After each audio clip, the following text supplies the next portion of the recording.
Back on the Young Turks, Jake Uger, Ben Mankiewicz, Jill Pike with you. Now we have a very interesting interview for you from Baghdad. Christian Karl is a Newsweek reporter. He has been in Baghdad before in the fall of 2003. He is there now again. I want to get as much of your commentary here as we can, Christian. Thanks for joining us. And if you can, please tell us first the difference between your experience in 2003 in Iraq and now.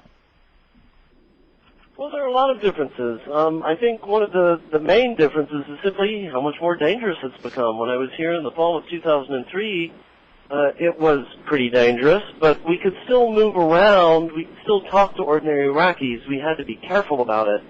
But, for example, our staffers here, our Iraqi staffers who work in the Newsweek bureau in Baghdad, greeted me when I arrived here a few weeks ago and immediately began making remarks about you remember how it was back in the fall of 2003? We could go to the falafel store and buy falafel and eat it in the car, and then we'd go back to the hotel. You remember those days? And I said, yes, I remember those days very well. I guess that's all over. And that was exactly right, because nowadays we try to avoid going out as much as we possibly can unless we have security guards with us. We do that very, very rarely. I was able to travel around northeast Baghdad last week because I was embedded with U.S. forces, and the only way you can really have a chance of speaking to Iraqis out on the street now is if you've got a patrol of heavily armed American soldiers with a couple of Humvees behind you. And, of course, that distorts all the reporting that you get. No Iraqi is really going to tell you what he or she thinks when there are a bunch of formidable-looking American soldiers there. Christian? One way we've discovered of dealing with the problem is by having our Iraqi staffers go out and bring Iraqis into the hotel where we still maintain a bureau here just outside the Green Zone, and that's actually worked quite well. But, you know, the basic fact of the matter is that in 2003 I could still go out, talk to Iraqis, have interviews with people in ministries, in offices, and I just can't do that anymore. And there's no question that impacts the reporting that we're able to do here. Christian, Representative Peter King of New York said this week that Baghdad reminded him of Manhattan.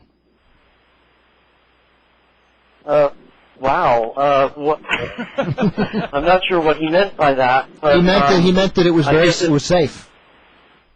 Yeah, well, that's kind of an extraordinary statement. I wonder if he would walk around on the streets of Baghdad by himself without a security detail. I don't think he would do that. If he did, he'd be crazy. So let me clarify that. You know, a lot of the conservative talk show hosts have been telling us for 3 years here in America that we're making progress and things are going real well in America. I'm sorry, in Baghdad, and that in fact some cities in America are less safe than Baghdad. You have a better chance of dying in Detroit than you do in Baghdad. Is there any chance that Rush Limbaugh or any of those guys can walk through the streets of Baghdad wearing a jacket with an American flag without any security and feel relatively safe? Well, you know, it's quite striking. When you hear those remarks from these commentators, you kind of wonder how much time they've actually spent in Iraq. Because, you know, I don't want to be, you know, get into partisan mudslinging or anything. I really don't care about the politics of this one way or the other, but to me it's just about the mere fact. Could Rush Limbaugh walk around on the streets of Baghdad, you know, and with impunity? You know, I mean, theoretically it's always possible. You know, you could probably get lucky and walk around Baghdad for a few minutes without having anything happen to you. Sure, that's theoretically possible. We have security people who take care of us, and they basically get very anxious when we travel from the Green Zone to the hotel where we maintain our office. It's about a 15-minute drive, and when we make that 15-minute drive, we prepare it like an expedition into the Congo. I mean, we tell our security people 24 hours in advance that we're thinking of going to the hotel next day. Then they get together the guards, they get together the guns, they make their preparation. Then we make the 10-minute drive from the Green Zone to the hotel. Afterwards, we have an after-action review, as if you know, had just staged a special operations mission somewhere. We discuss what we could have done better and what we could have, you know, what didn't work very well. And that's for, it's a very elaborate undertaking for a 10-minute drive, not even to mention longer trips that we might sometimes have to take. So I really, when I hear that, I just think those people must be inhabiting a different world. Christian, we're talking to Christian Carl from Newsweek. We don't have a lot of time yet, Christian. In fact, less than a minute. You write that in 2003, Muqtada al-Sadr was a bit player. You call him a kingmaker now.